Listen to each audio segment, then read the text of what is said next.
నమస్కారం, welcome to NSN news. నేను మీ బాలు సిరినేని. రాష్ట్రంలో ఉన్నత విద్యాశాఖ పరిధిలో ఉన్న 9 విశ్వవిద్యాలయాలకు శాశ్వత ఉపకులపతుల నియామకం మరికొంత ఆలస్యం కానుంది. గత నెల 21వ తేదీతో 10 వర్సిటీల వీసీల పదవీ కాలం ముగిసింది. ఆ సమయంలో ఎన్నికల నియమావళి అమల్లో ఉండటంతో శాశ్వత ఉపకులపతులను నియమించడం సాధ్యపడలేదు. దీంతో ఐఏఎస్ అధికారులను ఇన్ఛార్జి వీసీలుగా ప్రభుత్వం నిర్ణయించింది.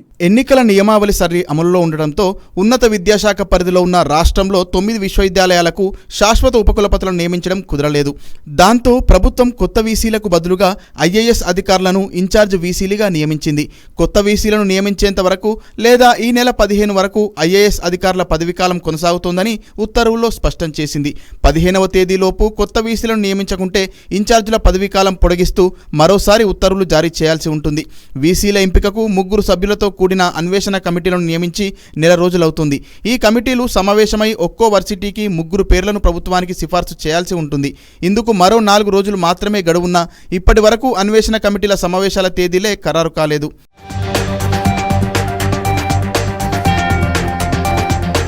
ఎన్నికల కోడ్ ముగిసినందున వెంటనే అన్వేషణ కమిటీల సమావేశాలు నిర్వహించవచ్చు.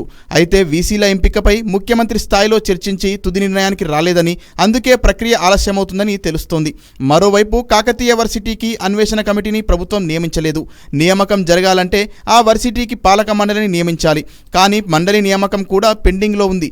కేంద్రీయ విశ్వవిద్యాలయాలకు ఉపకులపతుల ఎంపిక విధానాన్ని రాష్ట్రంలోనూ అమలు చేయాలని కొందరు ఆచార్యులు సూచిస్తున్నారు. ఆయా వర్సిటీలకు ఉపకులపతులను నియమించే ముందు ఆశావాహుల్లో మెరుగైన అర్హతలున్న ఆచార్యులను ఎంపిక చేసి కమిటీ అధికారులు వారితో చర్చించనున్నారు. ఆశావాహులు తాము ఎంపికైతే ఏం చేస్తామో దానిపై కూడా ప్రజెంటేషన్ ఇస్తామంటున్నారు. ఆ తర్వాత కొత్త వర్సిటీలైతే 5, పాత వాటికైతే 3 ఆచార్యుల పేర్లను కేంద్ర విద్యాశాఖకు ఎంపిక కమిటీ సిఫార్సు చేయనుంది.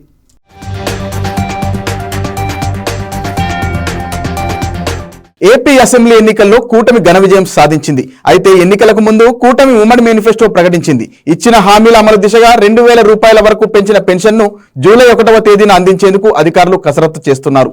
దీంతో వృద్ధాప్య పెన్షన్ 4,000, దివ్యాంగులకు 6,000 రూపాయలను ఏపీ సర్కార్ ప్రజల ఖాతాల్లో జమ చేయనుంది.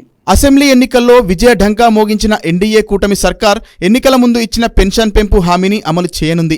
ఎన్నికల్లో ప్రజలకు ఇచ్చిన హామీలు అమలు దిశగా అధికారులు కసరత్తు చేస్తున్నారు. 2,000 రూపాయల పెంపుతో వృద్ధాప్య పింఛన్ కింద 4,000, దివ్యాంగులకు 6,000 రూపాయలను అందించనుంది.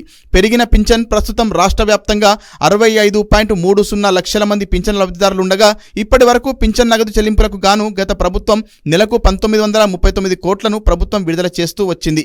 ఏప్రిల్ నుంచే రూపాయలు 4,000 పింఛను పెంపు అమలు చేస్తే ఒక్కొక్కరికి 7,000 చొప్పున జూలై 1న పింఛను పంపిణీ చేయవలసి ఉంటుంది. పెరిగిన పింఛను 4,000తో పాటు ఏప్రిల్, మే, జూన్ నెలలకు 1,000 చొప్పున 3,000 కలిపి మొత్తం వచ్చే నెలలో ఒక్కొక్కరికి 7,000 పంపిణీ చేయనున్నారు. మరోవైపు దివ్యాంగులకు 6,000 చొప్పున పింఛన్ జూలై 1న పంపిణీ చేయడానికి 4,400 కోట్లు అవసరమవుతాయని అధికారులు ప్రాథమికంగా అంచనా వేశారు. ఆగస్టు నుంచి అయితే నెలకు 2,800 కోట్ల వ్యయం అవుతుందని లెక్కగట్టిన అధికారులు ఈ నివేదికను ప్రభుత్వానికి అందించనున్నారు.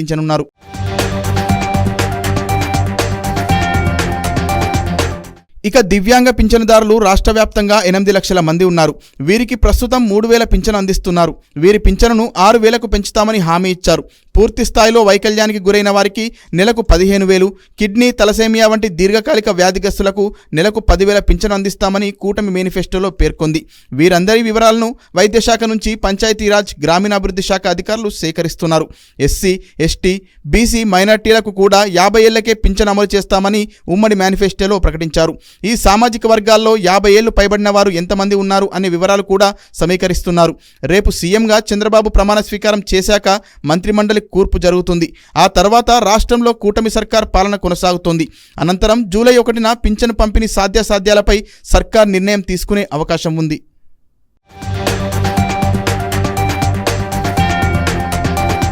ఢిల్లీలో నీటి కొరతపై సుప్రీంకోర్టు కీలక వ్యాఖ్యలు చేసింది. రాజధానిలో నీటి సంక్షోభాన్ని తగ్గించడానికి హిమాచల్ ప్రదేశ్ నుంచి మిగులు జలాలను ఢిల్లీకి తరలించేలా హర్యానాను ఆదేశించాలని కోరుతూ ఢిల్లీ సర్కార్ పిటిషన్ దాఖలు చేసింది. స్పందించిన సుప్రీంకోర్టు ఢిల్లీ సర్కార్ దాఖలు చేసిన పిటిషన్లో లోపాలను ఎత్తిచూపుతూ లోపాలను సవరించాలని ఢిల్లీ సర్కార్కు మొట్టికాయలేసింది. ఢిల్లీలో నీటి కొరత ఏర్పడిందన్న సంగతి తెలిసిందే. అయితే ఆ నీటి కొరతను తగ్గించేందుకు హిమాచల్ ప్రదేశ్ నుంచి మిగులు జలాలను ఢిల్లీకి తరలించేలా హర్యానాను ఆదేశించాలని కోరుతూ ఢిల్లీ సర్కార్ సర్కార్ పిటిషన్ దాఖలు చేసింది. సర్కారు దాఖలు చేసిన పిటిషన్లో గల లోపాలను ఎత్తిచూపుతూ వాటిని సవరించాలని ఢిల్లీ సర్కార్కు సుప్రీంకోర్టు చురకలంటించింది. కాగా ఆ లోపం అలాగే ఉండటంతో రిజిస్ట్రీలో అఫిడవిట్లను ఆమోదించడం లేదని జస్టిస్ ప్రశాంత్ కుమార్ మిశ్రా, జస్టిస్ ప్రసన్న బివరాలతో కూడిన వెకేషన్ బెంచ్ పేర్కొంది. మేమిచ్చిన గడువు తేదీ కూడా ముగిసింది. మీరు లోపాన్ని ఎందుకు సవరించలేదో చెప్పని ఎడల పిటిషన్ కొట్టివేస్తామంటూ తెలిపింది. కోర్టు విచారణను తేలికగా తీసుకోకండి అని హెచ్చరించింది. తదుపరి విచారణను అత్యున్నత న్యాయస్థానం ఈ నెల 12కు వాయిదా వేసింది.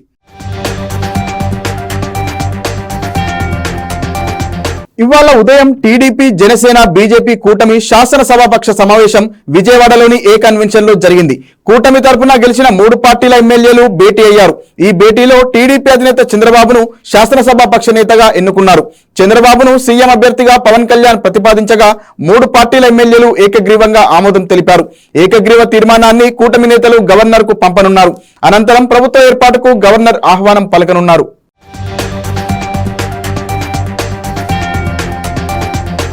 ఢిల్లీలో ప్రసిద్ధిగాంచిన హజరత్ నిజాముద్దీన్ బాబా దర్గాను విజయనగరం ఎంపీ కలిశెట్టి అప్పలనాయుడు సందర్శించారు. కుటుంబ సమేతంగా వెళ్లి నిజాముద్దీన్ బాబాను దర్శించుకున్నారు. ఏపీలో కూటమి అఖండ విజయం సాధించడంతో అప్పలనాయుడు బాబా దర్గాలో ప్రత్యేక పూజలు చేసి మొక్కులు చెల్లించుకున్నారు. బాబా చల్లని ఆశీస్సులు రాష్ట్ర ప్రజలకు ఎప్పుడూ ఉండాలని వేడుకున్నారు.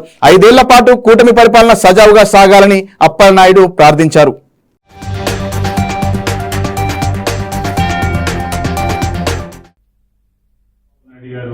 ఎన్డీఏ కూటమి రావాలి, చంద్రబాబు నాయుడు గారు ఆంధ్ర రాష్ట్రానికి ముఖ్యమంత్రి అవ్వాలని గతసారి వచ్చి మొక్కుకున్నాను. ఆ మొక్కులు తీర్చుకోవడం భాగంగా ఈరోజు మా బృందంతో వచ్చి దర్శనం చేసుకొని వర్గాలు ప్రయత్నం చేశాం.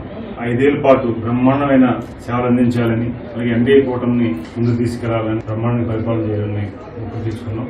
ఈ దర్గాకు వచ్చి తెలుగుదేశం పార్టీకి, చంద్రబాబు నాయుడు గారికి ఏ కష్టం వచ్చినా సరే ఇక్కడికి వచ్చి ప్రేయర్ చేసుకుంటే అది నెరవేరుతున్న నమ్మకంతో కోరుకున్నాం.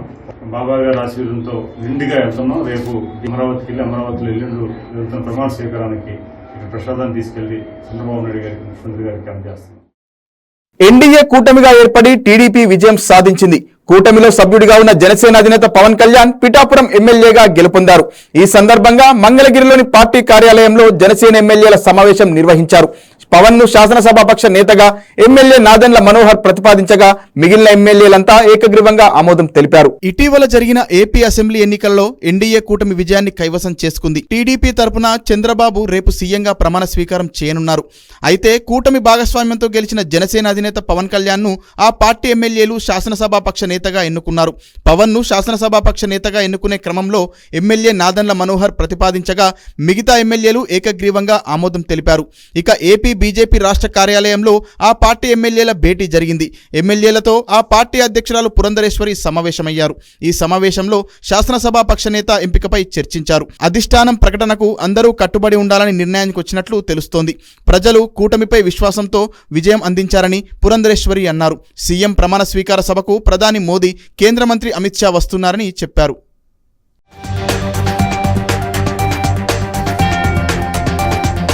నకిలీ పత్రాలు సృష్టించిన మున్సిపాలిటీ ఉద్యోగులు భూకుంభకోణానికి పాల్పడిన ఘటన జగిత్యాల జిల్లాలో ఆలస్యంగా వెలుగు చూసింది.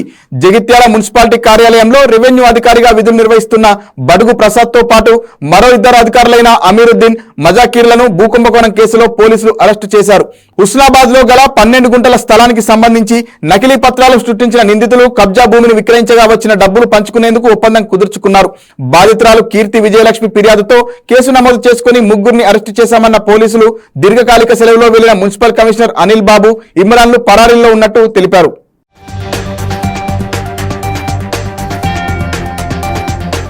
నిలిపి ఉంచిన ద్విచక్ర వాహనాలు దొంగలించి నకిలీ రిజిస్ట్రేషన్లు చేసి OLX యాప్ ద్వారా విక్రయిస్తున్న ముఠాను హైదరాబాద్ పోలీసులు అరెస్టు చేశారు. నిందితుల నుంచి 8 లక్షల విలువైన 14 ద్విచక్ర వాహనాలను స్వాధీనం చేసుకున్నట్లు ఉత్తర మండల డీసీపీ రోహిణి ప్రియదర్శిని తెలిపారు. హైదరాబాద్ మియాపూర్ కు చెందిన రజాక్ మెకానిక్ యోహాను డ్రైవర్ గా పనులు చేస్తూనే సులభంగా డబ్బులు సంపాదించే ఉద్దేశంతో బైక్ చోరీలకు పాల్పడుతున్నారని పోలీసులు తెలిపారు.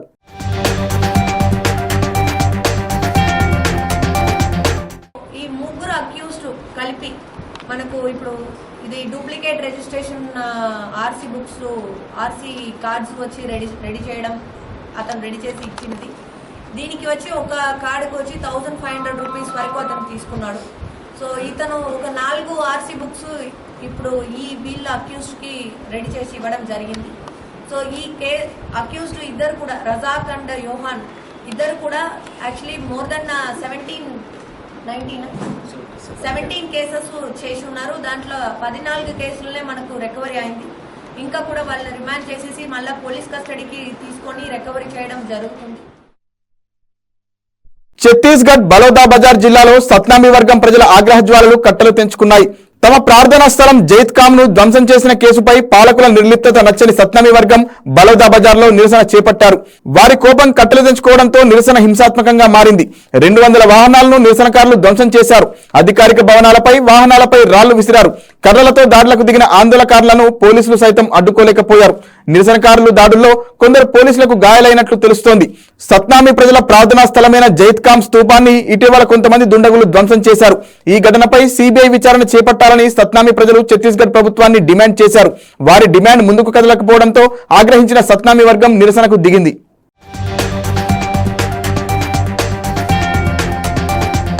తోటి ప్రయాణికులుగా నటించి మహిళను మాయ చేసి బ్యాగులోని బంగారం అపహరించుకుపోయిన ఘటన ఖమ్మం బస్టాండ్లో చోటు చేసుకుంది. ద్వారకానగర్ కి చెందిన రమాదేవి విజయవాడలో వేడుకకు హాజరయ్యేందుకు బస్టాండ్కు వచ్చింది. ఆమెతో పాటు బస్సు ఎక్కిన 2 అపరిచిత వ్యక్తులు మాటల్లో పెట్టి బ్యాగు పైన పెట్టించారు. తర్వాత వారి బ్యాగును ఆమె బ్యాగు పక్కన పెట్టారు. అనుమానం వచ్చిన రమాదేవి బ్యాగు ఇవ్వమని అడగడంతో 3 నిమిషాల తర్వాత ఇచ్చి బస్సు దిగి వెళ్లిపోయారు. ఆమె బ్యాగును పరిశీలించగా అందులోని సుమారు 6 లక్షల విలువైన బంగారు ఆభరణాలు చోరికి గురైనట్లు గుర్తించింది. ఘటనపై పోలీసులకు ఫిర్యాదు చేసింది.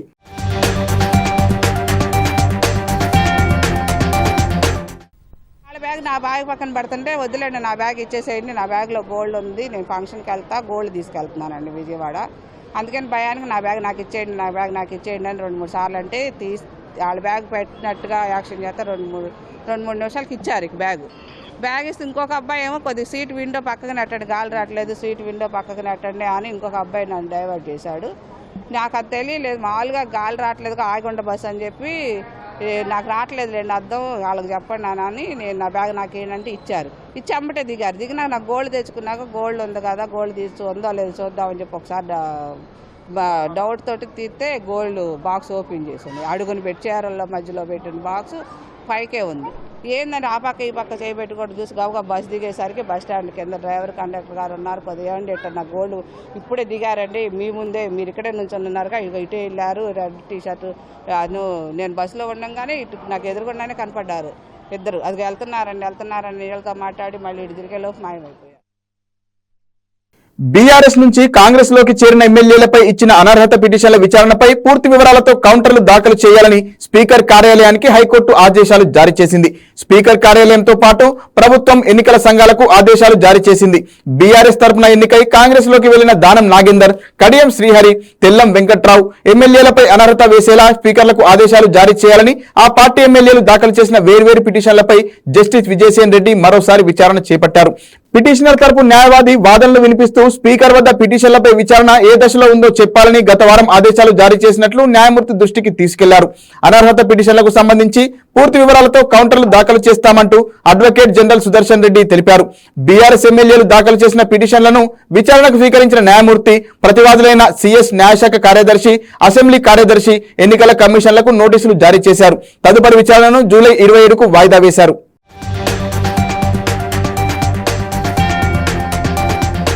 ఈపీఎఫ్ క్లెయిమ్ల సత్వర పరిష్కారానికి ఉద్యోగుల భవిష్య నిధి సంస్థ మార్గం సులువైంది. క్లెయిమ్తో పాటు చెక్కు, బ్యాంకు పాస్ పుస్తకం కాపీ ఇవ్వలేదంటూ క్లెయిమ్ తిరస్కరించకుండా చందాదారులకు వెసులుబాటు కల్పించింది. అయితే చందాదారుడి బ్యాంకు ఖాతా వివరాల కేవైసీ ఆమోదించిన వారికే ఈ సదుపాయం లభిస్తుందని ఈపీఎఫ్ఓ తెలిపింది.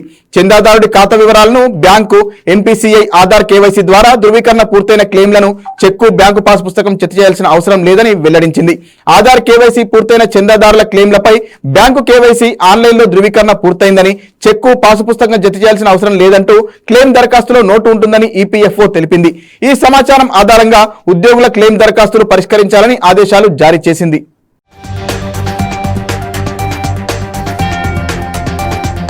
ప్రజాస్వామ్యానికి ప్రమాదకరంగా మారిన వైసీపీను ప్రజలు ఇంటికి సాగనంపడం గొప్ప విషయమని సిటిజన్స్ ఫర్ డెమోక్రసీ సభ్యులు అన్నారు.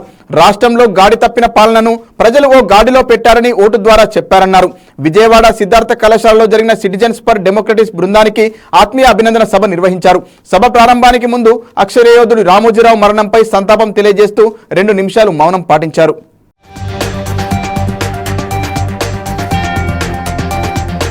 ఓటిన సరళి వేరు, ఆంధ్రప్రదేశ్లో ఓటింగ్ సరళి వేరు. సుదూర ప్రాంతాల నుంచి, విదేశాల నుంచి కూడా మన ఆంధ్రులు ఓటు వేయాలి అనే తపనతో, ఒక నిబద్ధతతో వచ్చి వారందరూ ఓటు వేయటం అనేది మనం చూసాం.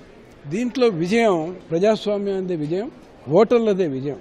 ఈ తప్పులు తరకగా ఉన్న ఓటర్స్ లిస్టు, గంపగుత్తగా ఓటర్ల తొలగింపు, వీటన్నిటిని కూడా తట్టుకుని ఓటర్లు చివరికి నిలబడ్డారు. అలాగే పోలింగ్ రోజు జరిగిన హింస, జరిగిన తర్వాత జరిగిన హింసను కూడా ఊహించడంలోనూ అరికట్టడంలోనూ అధికార యంత్రాంగం పూర్తిగా విఫలమైందని చెప్పాలి. ప్రజాస్వామ్యం అంటే కాలం నడిచినంత కాలం ప్రజలే ప్రభువులుగా ఉండడం, ప్రజల ఆకాంక్షలకి, ప్రజల ఆశయాలకి అద్దం పడుతూ దాన్ని ప్రతిఫలిస్తూ తగినట్లుగా పరిపాలన సాగటం ప్రజాస్వామ్యం. అది లేకుండా పోయింది.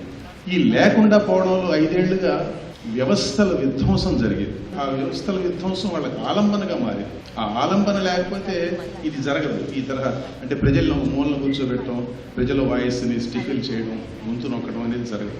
వైఎస్ఆర్సీపీ ప్రభుత్వం లాంటి దుష్ట పరిపాలన సాగించిన ప్రభుత్వ యంత్రాంగం ఎప్పుడూ లేదు. ఏలూరు జిల్లా ద్వారకా తిరుమల పంచాయతీలో భారీ అవినీతి జరిగిందని 6 నెలల క్రితం స్పందనలో ఫిర్యాదు చేశారని ఆ గ్రామానికి చెందిన నిమ్మగడ్డ ఆముక్త తెలిపారు. పంచాయతీ నిధులను దారి మళ్లించారని మండిపడ్డారు. విచారణ నివేదిక జాప్యం చేయడంతో జిల్లా పంచాయతీ అధికారిని కలిసి ఫిర్యాదు చేసినట్లు ఆమె చెప్పారు. పంచాయతీ కార్యదర్శి, సర్పంచ్, వైసీపీ నేతలు 1,20,00,000 రూపాయలు పైగా అవినీతికి పాల్పడినట్లు ఆరోపించారు.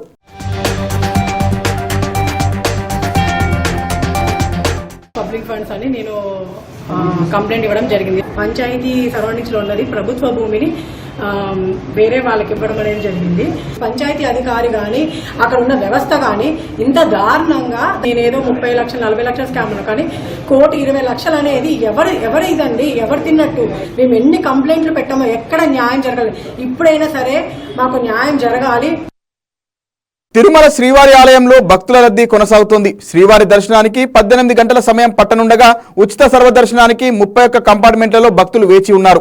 నిన్న 78,064 మంది శ్రీవారిని దర్శించుకున్నారు. 33,869 మంది భక్తులు తలనీలాలు సమర్పించుకున్నారు. శ్రీవారి హుండీ ద్వారా 3.70 కోట్ల ఆదాయం సమకూరింది. టైమ్ స్లాట్ ఎస్ఎస్టీ దర్శనం కోసం 10 కంపార్ట్మెంట్లలో భక్తులు వేచి ఉన్నారు.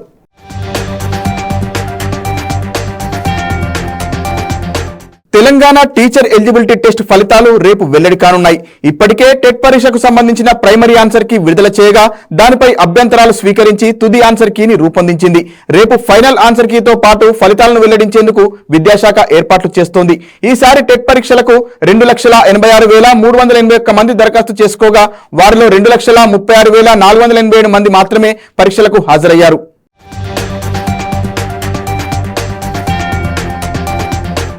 మరిన్ని వార్తలతో మళ్ళీ కలుద్దాం. నమస్కారం.